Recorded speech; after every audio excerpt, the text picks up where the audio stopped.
driver's responsibility is to make sure that he doesn't have any flat tires.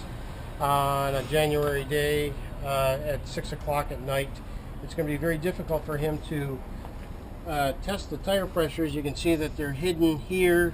This has a convenience tube that brings the outer or the inner tube to the outer area, but normally it can be found deep inside, very difficult to test.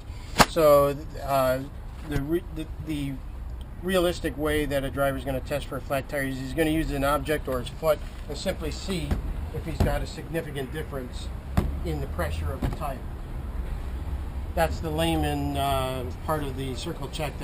This is a realistic view of what's going to happen during the circle check, not a gauge taken out to see if he's 10 pounds low. I will point out that there is a gap between the tires on the tandem wheel, and that gap is very important when it comes to discussions around flat tires and failures or fires. What will happen is during a flat tire, let's say the inner tire is low on air, these sidewalls will collapse, especially under load, because the tire is going to smush, and we lose this gap to where these sidewalls actually start to touch and will rub and create friction.